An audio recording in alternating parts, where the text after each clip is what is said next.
주께서 사랑하시는 성도 여러분, 우리 이렇게 오늘은 또 각별하게 만났습니다. 멀리 아프리카 부룬디에서 오신 우리 청년 여러분, 그리고 선교사님, 선교사님들 뿐만 아니라 성경 연장 교육원에서 교육받고 오신 또 함께 예배드리는 방문자 여러분, 또 우리 믿음의 교우 여러분, 우리 주님 안에서 만나는 것은 참 축복이죠. 함께 인사하십시다. 참 잘 오셨습니다. 은혜 많이 받으십시오 하고 인사하실까요? 참 잘 오셨습니다. 은혜 많이 받으십시오. 참 잘 오셨습니다. 은혜 많이 받으십시오. 네. 평화로 가는 길이라는 제목으로 하나님의 말씀의 은혜를 함께 나누고자 합니다. 오늘은 특별히 남과 북이, 남녘과 북녘이 같이 민족 화해 주일로 지키는 주일입니다.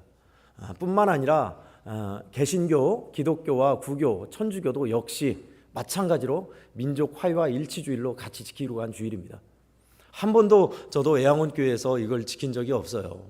근데 이번 주에는 유달리 그게 생각났습니다. 민족의 화해 주일이라. 한국교회 연합회인 KNCC에서는 1997년에 남과 북이 함께 이 주일만 6.25 전쟁이 있었던 그 주일을 기억하며 민족 화해주일로 지키십시다 해서 남쪽은 남쪽대로, 북쪽은 조선 그리스도 연맹 거기에서 민족 화해주일로 지키기로 약속했죠. 뿐만 아니라 천주교는 더 먼저였어요. 사실 천주교가 1992년도에 천주교는 결의했습니다. 민족의 화해와 일치를 위한 주일로 지키자 해가지고 우리보다 먼저 지키고 있었어요. 구교와 개신교가, 남과 북이 공동적으로 지키는 민족 화해 주일입니다. 지난 민족 상잔의 역사를 기억하며 기필코 원수를 갚으리라가 아니라 이제는 화해와 공존 평화로 가자라는 것이 의견이 일치된 거죠. 이 이야기를 하니까 가까운 사람이 팍 하는 얘기가 있어요. 우리와 무슨 상관이 있냐? 제발 좀 우리의 영성에, 우리의 신앙에, 우리의 일상에 딱 피부에 와닿는 그런 신앙의 얘기를 해달라라고 이야기를 했습니다. 네, 틀리지 않는 말입니다. 근데 여러분, 지금껏 우리 남장로교의 영향을 받았던 우리 대부분의 한국 교회는 개인의 구원, 신앙, 영성에 제자, 전도에 관심이 있었지, 우리가 살고 있는 우리 사회, 우리 한국의 사회, 문화, 풍토에 대해서, 사회적 책임에 대해서 말하지 않았습니다. 거의. 이 사회가 그리스도인이 그렇게 많은데 왜 그렇게 흉악한 범죄는 많으며 사람들이 후한무치하게 살아가고 있는 것인가? 기독교인이라고 하는 그리스도인들은 왜 나가면 그리스도인답지 못한 행동을 하며 오히려 더 안 믿는 사람보다 더 악하게 살아간단 말인가? 거기에 대해서는 교회도 일말의 책임이 있습니다. 왜요? 사회적 책임에 대해서 얘기 안 했거든요. 신앙의 공공성에 대해서 다루지 않았거든요. 두 가지 같이 가야 합니다. 개인의 구원과 신앙 영성도 필요하지만 우리 이 사회, 우리가 나아갈 방향, 평화, 사회적 책임, 신앙의 공공성도 마찬가지로 우리는 생각하셔야 돼요. 신앙의 공공성, 그러니까 신앙의 범주를 넓히자는 겁니다. 우리가 살아가고 있는 마을, 사회, 직장, 더 나아가서는 지역, 나아가서는 남과 북까지요, 세계까지요. 그래서 특별히 오늘은 평화로 가는 길, 딱 제목부터가 나오죠. 남과 북에 대해서 생각해보고 우리 그리스도인들은 무엇을 기도해야 하며 어떤 태도해야 하는가를 나누고자 합니다.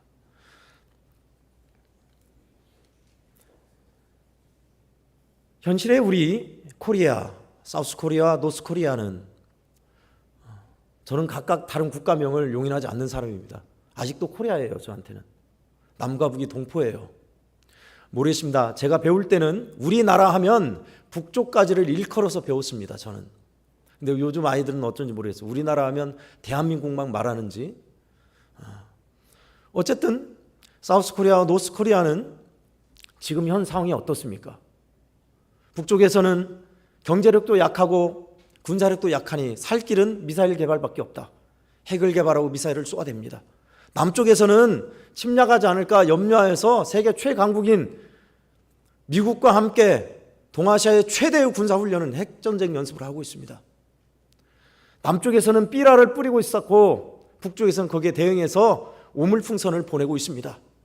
그게 우리의 현실이에요. 지금 우리 자녀들, 군대에 있는 자녀들 전쟁 나면 어쩌나 군대에 자식을 보내는 부모들은 걱정하고 있어요. 그뿐입니까? 일촉즉발의 전쟁을 막기 위해서 그동안 장치했던 개성공단, 금강산 관광 뿐만 아니라 한라인이라고 하는 직통전화 개설까지 다 이제 끝났어요. 없어요. 저쪽에서 총을 쏘면 어떻게 쐈냐고 물어볼 수도 없어요. 그런 위험한 순간입니다. 우리가 여기는 괜찮겠지. 여러분 아세요? 우리 여수지역이 일본인 거? 여수지역에 화학공장 있잖아요. 화약공장 있잖아요. 이미 좌표로 찍어놨다니까요. 전쟁 터지면 여기 일본이에요. 화학공단이 있고 화약공장이 있으니 당연히 폭격수는 일본이죠. 뿐만 아니라 항만, 철도, 공항이 있으니 우린 다 죽는 겁니다. 전쟁이 일어나면. 피할 수 없어요. 이제 피난 그런 건 옛말입니다. 전쟁이 일어나면 핵전쟁일 겁니다. 한반도에서는. 그런 시대에 저는 이 시대에 이미 고인이 됐지만 오랜 시인 정현종 시인의 요격시가 떠올랐습니다. 요격시를 읽어드릴게요. 한번 들어보세요. 다른 무기가 없습니다. 마음을 발사합니다. 두루미를 쏘아 올립니다. 모든 미사일에 기러기를 쏘아 올립니다. 모든 폭탄에 도요새를 쏘아 올립니다. 모든 전폭기에 굴뚝새를 쏘아 올립니다. 모든 포탄에 뻐꾸기를 발사합니다. 모든 공장에 무기 공장에 비둘기를 발사합니다. 무기상들한테 따오기를 발사합니다. 정치꾼들한테 외가리를 발사합니다. 군사모험주의자들한테 뜸부기를 발사합니다. 제국주의자들한테 까마귀를 발사합니다. 승리 중독자들한테 발사합니다. 먹황새, 물오리, 떼까치, 가마우지 하여간 새들을 발사합니다. 그 모든 죽음의 신들한테. 지금 이 저자는 미사일을 쏘고 총알을 쏘고 포탄을 만드는 그들에게 뭘 보낸다고 그래요? 참새를, 굴뚝새를, 기러기를, 뻐꾸기를 보낸대요. 얼마나 참 평화로운 시입니까? 그러니 우리는 북쪽의 김정은 정권 망해라, 어서 이쪽으로 와라 하는 오물풍선이 아니라 삐라와 또 거기에는 쌀조금과 그리고 체제선전, 우리 측으로 체제선전이죠. 달러 얼마와 그 풍선을 수없이 날렸어요. 우리가 먼저. 뭘 날려야겠어요? 나비를 날려야 합니다. 꿀벌을 보내야 합니다. 그런 말이에요. 목사님 그냥 현실 그런 얘기 말고요. 성경 얘기 좀 해주세요. 예, 이제부터 할게요. 그렇다면 성경은 무슨 이야기를 우리에게 역사를 들려주고 있을까요? 여러분 창세기부터 보면요, 신기하게 성경은 싸우는 얘기가 나옵니다. 하나님과 일차여 살았던 아담과 하와가 범죄하여서 하나님과 분리되었을 뿐만 아니라 아담과 하와는 선악을 알게 하는 나무를 먹고 나서 서로 쟤 때문에요, 쟤 때문에 하고 서로 둘이 됩니다. 원래 하나였잖아요. 내 살 중에 살이요 뼈 중에 뼈라고 하는데 저 여자 때문에 그랬어요. 그뿐입니까? 이제 아담과 하와가 낳은 자식 가인과 아벨은요, 형제끼리 쳐 죽였어요. 피 흘렸다고요. 화합이 아니라 죽음이요, 증오요, 미움이었습니다. 인간의 역사는. 거기서 더 나아가 이제 이삭과 이스마엘은 어땠습니까? 서로 형제로 인정하지 못하고 쫓겨나고 불화가 있었지요. 이삭과 이스마엘 뿐입니까? 야곱과 에서는요, 두말하는 잔소리죠. 죽이지 못해서 도망쳐야 했던 형제지간에. 더 나아가 요셉과 그 형제들은요, 팔아버렸잖아요. 자기 핏줄기를 노예로 팔아버렸습니다. 그것이 바로 성경이 말하고 있는 우리가 하나 되지 못하고 평화하지 못하고 싸우고 있는 인간의 모습이었습니다. 그런데 성경은 그것만 있는 게 아니었죠. 더 나아가서 화해의 진한 이야기도 들려주고 있습니다. 이삭과 이스마엘은 아버지 아브라함의 장례식을 통해서 함께 화해하였고, 또 여러분이 잘 알듯이 에서와 야곱도 분이엘이라는 강가를 넘어서 그들이 뜨겁게 얼싸안고 눈물로 화해했던 것도 봤습니다. 하나 더, 요셉과 그 형제들은 긴 가뭄이 지나고 하나님이 보내신 애굽에서 용서하고 용서받는 역사를 이루었습니다. 오늘 본문도 하나님께서 더 나아가서 이스라엘 백성들이 남쪽과 북쪽으로 나뉘어서 근 400년 동안 남과 북이 대치하고 있다가 나라가 망했죠. 망하고 나서 하나님이 보여주신 그 비전 이야기입니다.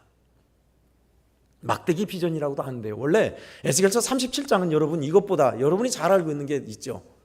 해골골짜기 비전이 사람들에게 머리에 남아있어요. 그러나 이후에 하신 말씀이에요. 해골골짜기에 하나님께서 그 해골들을 살리사 군대가 되게 하시고 움직이게 하셨다. 하나님이 그렇게 너희의 무덤문을 열고 내가 그 절망과 죽음과 소망이 없는 자리에서 무덤문을 열고 나오게 하리라. 다시 해방하겠다는 그 비전 약속이었고요.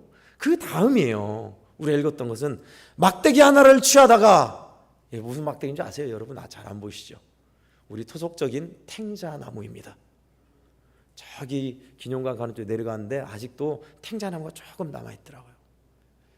더 긴 걸 갖고 오려다가 나무 막대기를 하나 취하여서 유다와 그 이스라엘 족속이라 쓰고 또 하나를 취해라. 그것은 요셉과 이스라엘 족속이라 하라. 그리고 너의 손에서 두 가지가, 두 막대기가 하나가 되게 하라. 그걸 보여주신 거예요. 이렇게 교보제로. 전 조그마한 걸 갖고 왔어요. 제가 좀 지팡이 많은 이만한 걸 갖고 올라다가 제가 준비를 못했습니다. 그 두 막대기를 글을 써서 하나 되게 했는데 그 내용은 뭐냐? 바로 먼저는 요셉과 그 이스라엘은 남과 북이 분리되었을 때 대표 지파는 요셉 지파, 그러니까 에브라임 지파였습니다. 에브라임 지파와 열 지파가 같이 갔죠. 그 지파 사람들.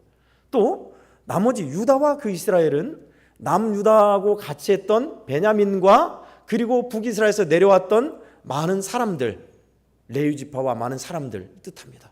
그러니까 남과 북이 모든 민족을 뜻해요. 그 둘이 너의 손에서 두 막대기가 하나가 되게 하라. 정녕 나의 손에서 그들이 하나의 막대기가 되게 할 것이다 한 거예요. 둘이 합쳐져서 이처럼 큰 막대기로 내가 만들 것이다. 그것이 하나님이 보여주신 비전이었어요. 남북 화해주의일 뿐만 아니라 민족을 생각하면서 많은 분들이 이 말씀을 떠올리곤 했습니다. 하나님의 손에서 하나가 되리라. 둘이 하나가 되리라.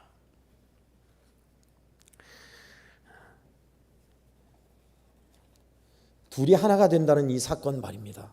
하나님은 이 사건을 통해서, 이 말씀을 통해서 우리에게 어떤 메시지를 주고 싶으실까요? 어떻게 하면 우리는 하나를 이룰 수 있을까요? 민족적 차원에서 말고요. 여러분 생각해 보세요. 우리 성도 여러분들도요. 여러분의 개인적으로 누구와 하나 되지 못하고 증오하고 미워하고 척지었던, 등 돌렸던 관계와 사이 말입니다. 가정에서도 그렇지 않나요? 요즘은 옛날하고 달리 아버지 어머니가 돌아가시고 나서 재산 싸움이 그렇게 흔하더라고요. 재산 싸움 소송까지 가가지고 남보다 못하게, 이웃 사촌보다 못한 피부치 혈육이 참 많습니다. 멀리 갈 거 없더라고요. 평화 얘기할 거 없어요. 우리 오늘날 이 시대에 같은 부모 밑에서 피를 나는 형제가 그러더라고요. 그뿐입니까? 지역사회에서 이웃과 사소한 거 가지고 갈라서고 얼굴 붉히고 등 돌리고 사는 사람들. 지역은 또 어때요? 교회는 안 그렇습니까? 우리 애양원 교회만 해도 그렇잖아요. 벌써 몇 년입니까? 근 40년 됐습니다. 1982년도인가 우리 애양원 교회는 갈라져 나갔잖아요. 한 교회에서 우리 마을에도 교회가 있어야 한다는 명분 하에 여러 사건이 얽혔습니다만은 토성교회로 나갔잖아요. 머리가 할 거 없습니다. 둘이 된 역사는 우리 현실 그대로예요. 지역은 어떻습니까? 경상도와 전라도 앙금이 남아있어서 제3공화국 박정희 정권 이래 아직까지 전라도는 제일 낙후된 도입니다. 가장 잘 산 도는 당연하죠. 경상도죠. 지역적으로 따지면 원래는 대전이 두 번째로 잘 살아야 돼요. 제일 중간이잖아요. 그런 차별과 어려움 또 아픔이 있어서 지역 감정도 남아있어요. 더더군다나 동쪽과 서쪽뿐만 아니라 남쪽과 북쪽은 여전하죠. 1950년도에 동족 상전이 일어났으니 그 전쟁이 얼마나 처참하고 있어서는 안 될 일인지 아는 사람은 적어도 80세 이상 된 사람입니다. 그런 이곳에 있는 대부분 태반은 전쟁에 대해서 안다 모른다요? 모른다. 왜 80세 이상으로 잡았냐면 1950년대에 태어난 사람은 깐난애기는 모르잖아요. 적어도 10살 이상 된 사람들이 알 겁니다. 그렇다면 1950년도에서 지금 74년이 흘렀습니다. 10살 더하면 84세 이상, 그분들만 전쟁을 안다는 소리예요. 더 여유롭게 잡으면 5살까지 칩시다. 그러면 적어도 80세 이상 분들만 전쟁을 안다는 소리입니다. 요새 80세 이상 된 분들 많이 없잖아요. 저 역시도 마찬가지입니다. 전쟁 후세대예요, 우리는. 그런데 안타깝게도 물론 상처와 아픔, 현실을 보셔서 그랬겠죠. 전쟁을 겪으신 분들은 아직도 냉전주의 사고에서 벗어나지 못하고 있습니다. 왜요? 저 인민군들이 내 아버지를 죽였어. 저 인민군들이 내 어머니를 총살했어. 북쪽은요, 저 국군들이, 미군 연합군들이 우리 아버지, 어머니, 친척을 몰살했어. 수장했어. 수없이 많은 일이 벌어졌습니다. 그런데 안타까운 것은 그 미움과 아픔을 안고 살아가신 분들이 이제 후세에 남겨줘야 할 게 뭡니까? 계속 미워하고 싸워서 한쪽이 죽을 때까지 싸우랍니까? 아니요. 그런 아픔이 있었으니 다시는 너희는 그런 일을 겪어서는 안 된다. 화합과 평화로 무슨 일이 있어도 일치를 이뤄서 통일을 이루어야 한다로 가야 돼. 그게 맞습니다. 그런데 우리는 학교에서 배워왔듯이 이곳에 계신 분들도 저도 그랬어요. 반공교육 일색으로 배워왔고 극단적인 냉전주의 사상을 배워왔습니다.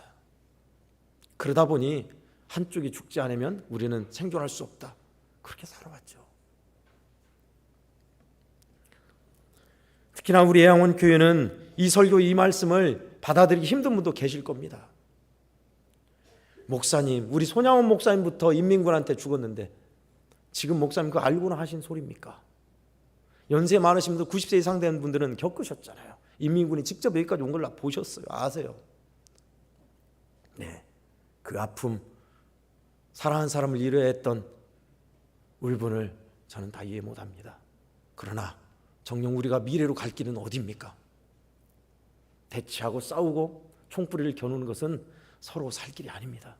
우리 후세 자라나는 어린 갓난 아이들, 젊은이들에게 물려줘야 할 세상은 평화와 공존, 번영, 살기 좋은 전 세계가 불화하는 K컬처가 아니라 남북이 하나 된, 통일된, 정말로 수준 높은 격식 있는 정신적인 문화가 있는 나라입니다.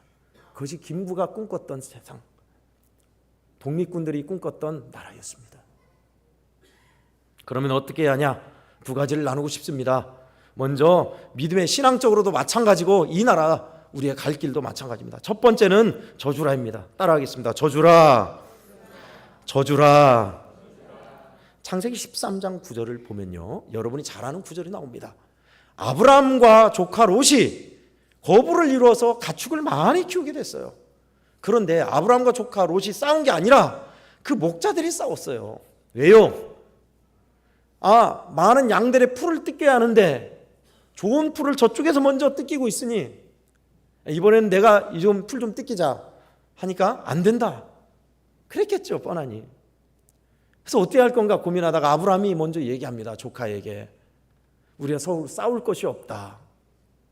네가 원하는 것을 택하라. 네가 먼저 택하라.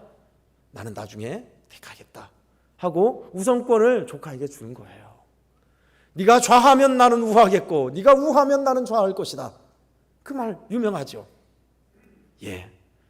여러분, 근데 저는 참 이해가 안 가더라고요. 조카 롯이 아브라함이 거두어줬고 함께했고 그를 키워줬어요.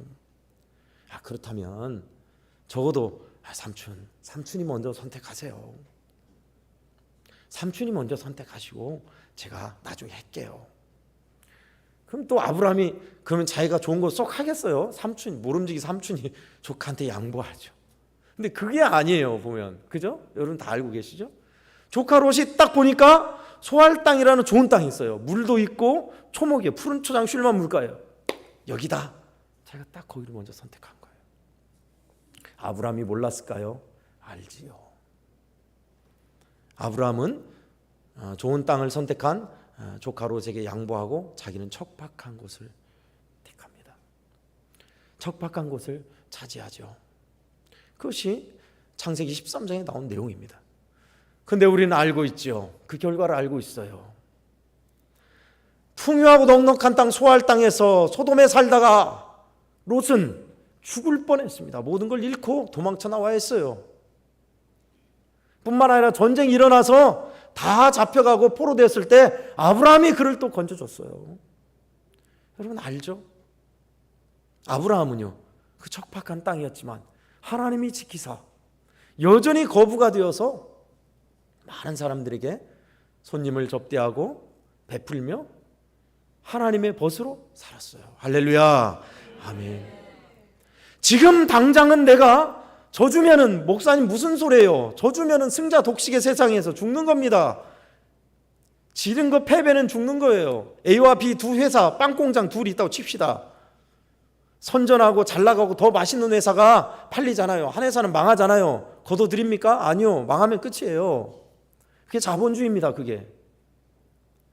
그런 세상에서 성경은 뭐라고 하고 있습니까? 져줘라, 양보해라, 섬겨라. 세상 모르는 소리죠. 예. 그런데요, 그렇게 하면 하나님이 책임지시더라고요. 우리 그리스도인들이 뭘 믿고, 믿는 구석이 있어야 져줄 거 아닙니까? 뭘 믿고 그러죠? 히브리서 11장 6절. 믿는 자들은 하나님이 계심과 그를 찾는 자에게 그가 상 주시는 이심을 믿어야 할지니라. 아멘. 그렇습니다. 아브라함 그거 믿잖아요. 하나님이 살아계신다.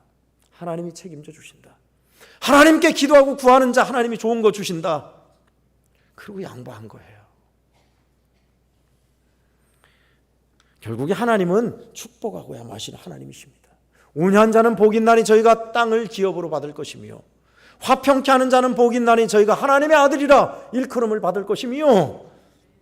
맞습니다. 틀림없어요.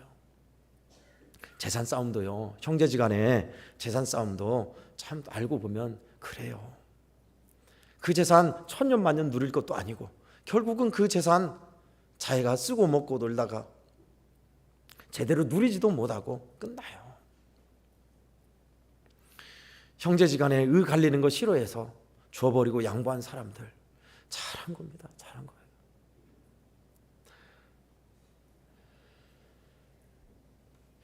교회에서도 마찬가지더라고요.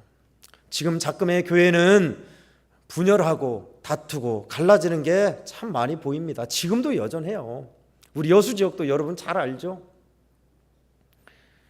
싸우고 다투고 갈라져서 나와서 또 갈라지고 그런 일들이 비일비재합니다. 그런데 참 아름답게 갈라지는 것이 아니라 하나님 은혜 안에서 분리된 일들을 본 것을 간증을 들었습니다. 서울에 있는 어느 교회예요. 교회에 중형급 교회인데 서로 다투고 싸워서 수년간 법정 다툼을 하는 거예요. 그러다가 한쪽에 장로님들, 한쪽에 사람들이 결단한 겁니다. 이대로는 안 되겠다. 더 이상 우리 이러지 말자. 여기서 끝내자. 교회를 생각하자 하고 나오기로 해요. 교회에서. 그럼 대부분 어떻게 나옵니까? 우리 딴 데로 가겠습니다 하고 나오잖아요.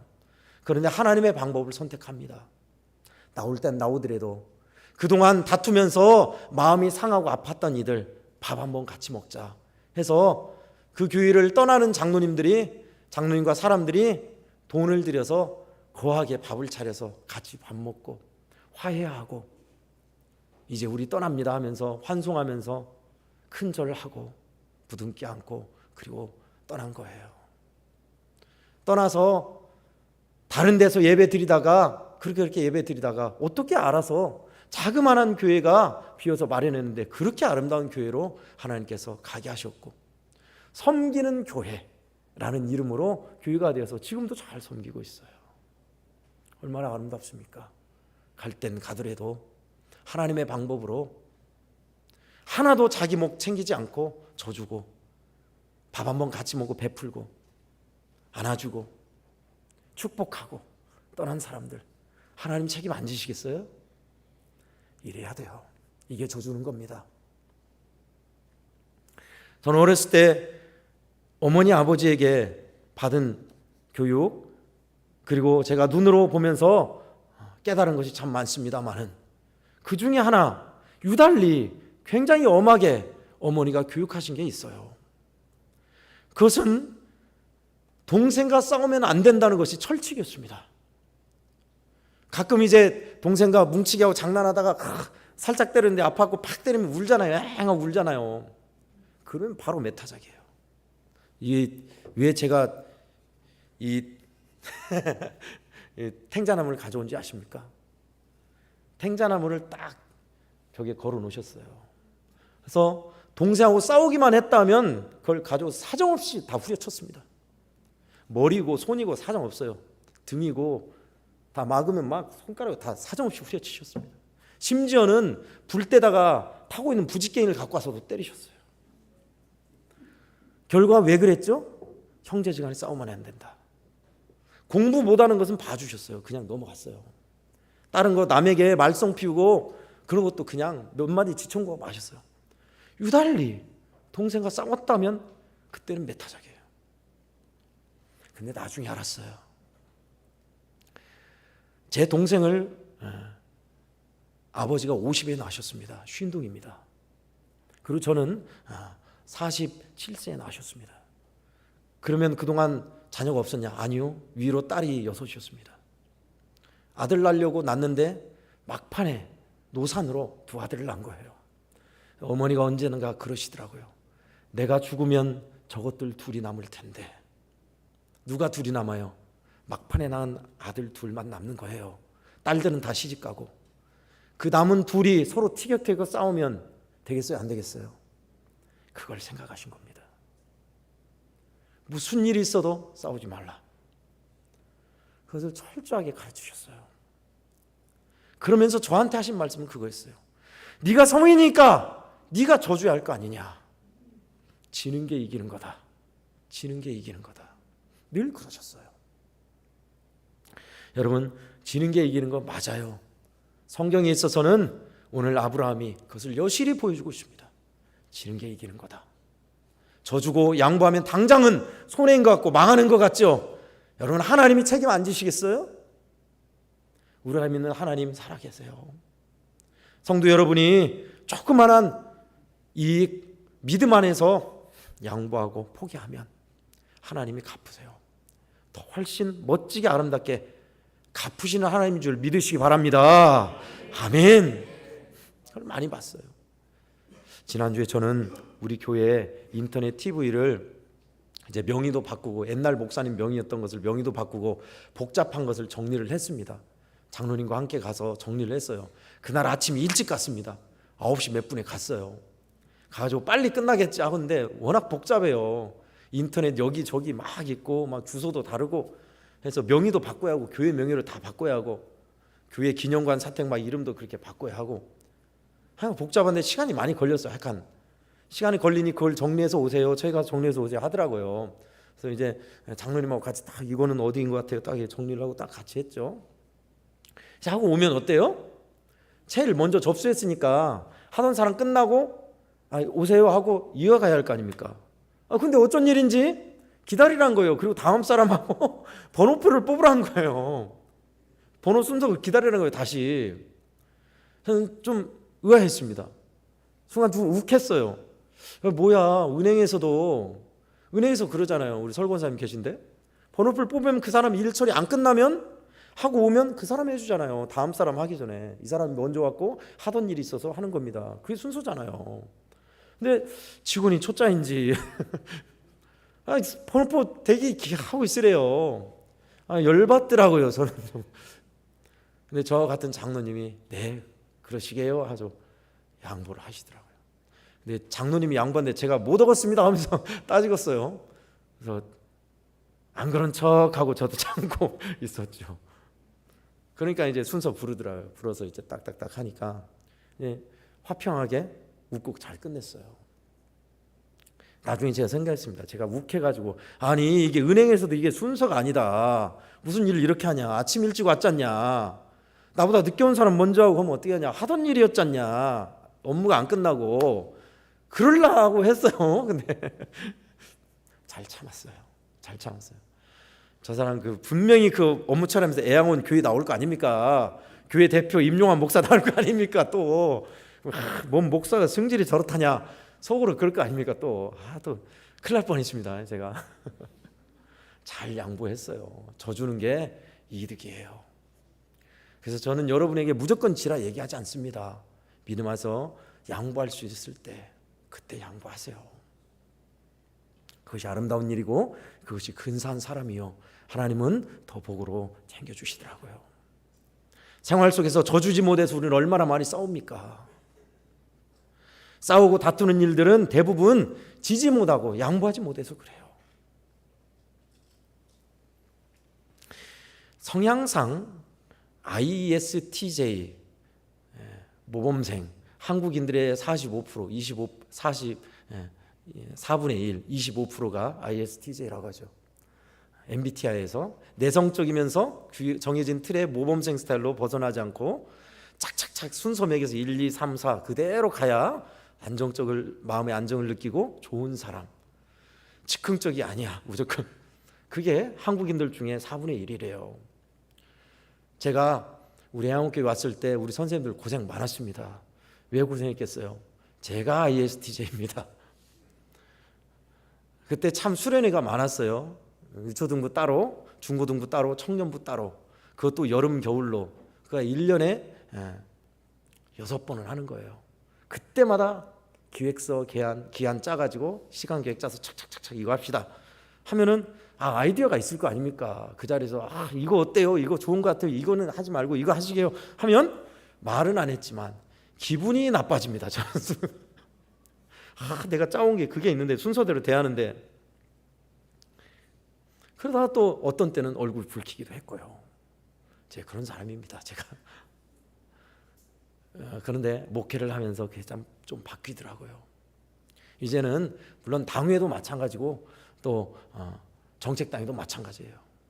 그런 일을 할 때 다른 의견 또는 의견이 틀어졌을 때 더 좋게 하나님께서 만드시는구나 라는 생각을 하고 또 참신한 아이디어를 저는 좋아합니다. 그래서 조금 기발하고 참신한 아이디어면 대환영이에요. 대환영. 되었다. 내 생각보다 더 좋게 이제 굴러간다. 더 좋더라고요. 어떻게 아니요?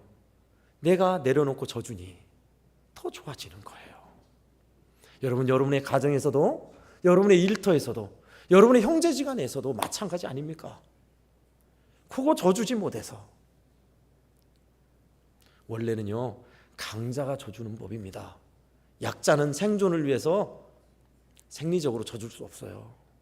강자가 지는 법을 알고 져주는 거예요. 하나님께서 사랑하시는 성도 여러분, 우리 믿음의 사람은 마찬가지고요. 이 나라 이 민족도 마찬가지입니다. 잘 져줘야 돼요. 지금 누가 강자입니까? 한국이 강자예요. 경제는 30배 40배 이상 돈이 많다는 소리는 그만큼 무기도 많이 살 수 있고 힘이 있다는 소리예요. 한국이 져줘야 돼요. 무조건 져줘야 돼요. 그럼 북쪽은 안 져주는데 우리는 맨날 져주면 되냐? 원래 1970년대는 북쪽이 훨씬 강했습니다. 근데 그때 북쪽이 통일정책에서 져줬어요. 7.4남북 공동성명에 의해서 자주 평화 민족 대단결의 원칙에서 통일을 합시다 해서 그때 통일된 줄 알았잖아요. 근데 또 일이 꼬여가지고 못했죠. 1980년대 초에 고려 민주연방공화국, 그게 뭐냐면 좋다, 남쪽의 체제 인정하겠다, 너희도 우리를 인정해줘서 우리 서로 자치주로 그렇게 해서 통일로 가는 길을 가자, 싸우지 말자, 그겁니다. 우리 한국은 잘 살게 된 2000년대 김대중 대통령이 거기에 대해서 공감하고 낮은 단계의 연합제를 제의했죠. 그게 현재 있는 남과 북이 공통적으로 합의한 통일정책이에요. 그래, 민주주의 인정할게, 그래, 사회주의 인정할게, 우리 싸우지 말고 서로 인정하며 낮은 단계의 연합을 하자라는 거죠. 져주는 거예요. 상대방 그래, 무조건 자유, 평화, 민주로 해야 돼. 아닙니다. 저쪽은 무조건 공산 사회주의로 해야 돼. 아닙니다. 영원히 평행선이에요. 그래. 서로 이해하고 져주는 것, 그것이 평화로 가는 길입니다. 하나님께서 우리에게 보여주신 것처럼 잘 져줄 수 있는 마음, 기분 조금 나빠도요, 하나님이 살아계시지, 하나님이 내 마음 알지. 그게 아브라함이 잡았던 겁니다. 저와 여러분도 그렇게 잘 져주고 양보하여서 하나님이 기뻐하는 일을 이룬 사람 되기를 축원합니다. 아멘. 끝으로 두 번째는요, 내 손에서 연합하라입니다. 따라하겠습니다. 내 손에서 연합하라. 오늘 본문의 19절을 우리가 합독하도록 하겠습니다. 19절 말씀입니다. 시작. 너는 곧 이르기를 주 여호와께서 이같이 말씀하시기를 내가 에브라임의 손에 있는 바 요셉과 그의 짝 이스라엘 지파들의 막대기를 가져다가 유다의 막대기에 붙여서 한 막대기가 되게 한즉 내 손에서 하나가 되리라 하셨다 하고. 아멘. 누구 손에서 하나가 된다 했어요? 내 손에서 하나로 만들리라. 이 두 막대기였는데 나의 손에서 두 개가 완전히 하나로 만들 것이다 라는 뜻이에요. 우리에게 있어서 예수 그리스도는 그렇게 평화이셨습니다. 에베소서 2장 14절은 그는 우리의 화평, 평화, 피스, 평화이신지라 둘로 하나 되게 하사 막힌 담을 허무시고 둘로 하나 되게 하셨다 했습니다. 그 둘 하나 되게 한 게 뭘까요? 원수지고 척진 너와 나의 관계일까요? 지체 간의, 이웃 간의 관계일까요? 네, 그것도 있어요. 그러나 원뜻은, 가장 큰 뜻은 하나님과 우리의 갈라졌던 사이를 하나 되게 하셨다라는 겁니다. 누구에서요? 내 손에서. 이 내 손에서가 중요합니다. 오늘 말씀에 19절에 내 손에서 연합하라 하셨습니다. 내 손에서 하나 되리라 하셨습니다. 우리는 다른 방법 많이 있습니다. 끝없이 토론하고 대화하고 이해하고 규칙과 원칙을 세우고. 근데요, 진정 참말로 마음이 하나 되지 않으면 안 되더라고요. 마음이 하나로 이루어지지 않으면 어려운 일입니다. 하나님은 그것을 하겠다는 겁니다. 남유다와 북이스라엘이 둘이 갈라져서 살아온 세월이 망할 때까지였잖아요. 400년이더라고요. 400년이 넘더라고요. 우리는 이제 70년, 80년 돼가는데 400년이 넘는 동안 그들이 얼마나 많이 이질감 그리고 많이 멀어졌겠습니까? 근데 하나님은 이스라엘 백성들을 포로에서 해방하사 하나로 만들겠다고 하고 계십니다.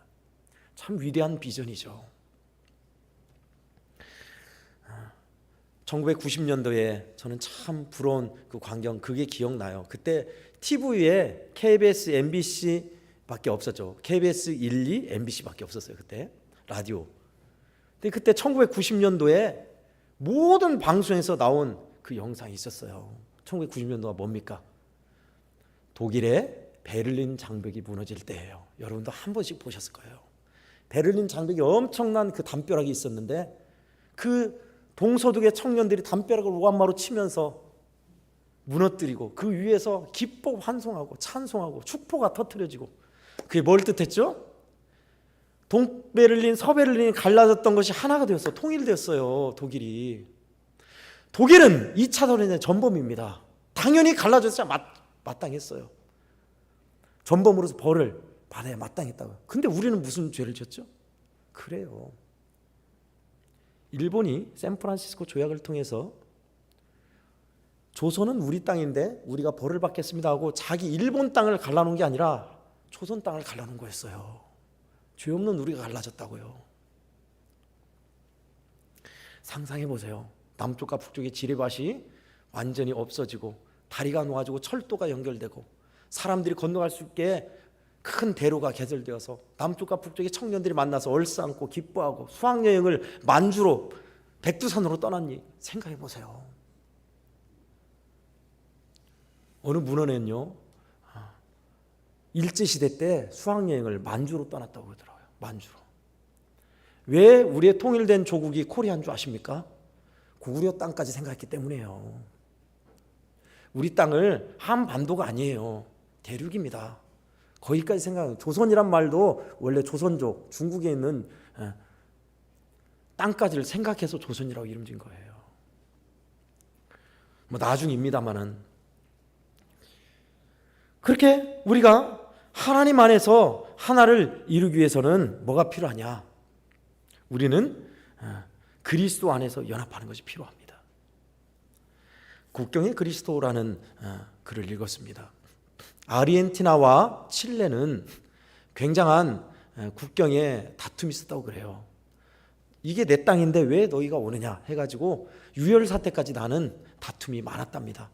그런데 1900년도에 한 사제가 부활절에 우리가 다투고 싸우는 것은 하나님이 기뻐하는 바가 아닙니다 라고 아르헨티나에서 칠레에서 강력하게 외쳤어요. 이것이 주님이 원하는 바가 아닙니다. 그만 멈춰야 합니다. 하나님이 원하시는 바는 평화이십니다.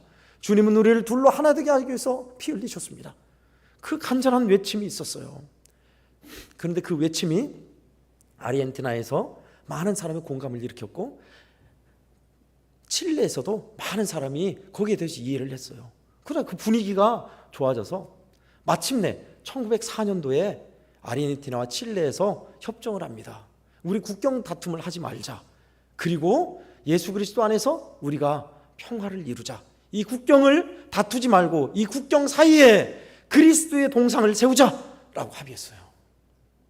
그래서 포탄을 녹이고 탱크를 녹여서 거기에다 그리스도의 동상을 세웠어요. 저는 요건지 알았어요. 딱 이렇게 보면 딱 여러분 많이 봤죠? 산 꼭대기에 예수님이 딱 서 있는 그 남미의 그 그림 보셨죠? 그건 줄 아는데 그건 아니더라고요. 거기는 브라질이고. 그게 아니라 어딘지는 찾지 못했어요. 그래서 아르헨티나와 칠레 그 국경 사이에 그리스도의 동상이 있다는 거예요. 그 동상 밑에는 우리 중에 누군가가 먼저 전쟁을 일으키고 죽음이 있다면 이 동상은 파괴될 것이다 라는 글이 써 있어요. 그 제막식에서 많은 이들이 예배를 드리며 서로 얼싸안고 하나가 되었던 예화입니다. 동쪽과 서쪽이 하나 된 베를린 장벽이 무너졌던 때, 그리고 국경에 선 예수 그리스도의 동상, 주님 안에서 하나 되는 것이 얼마나 복된지 몰라요.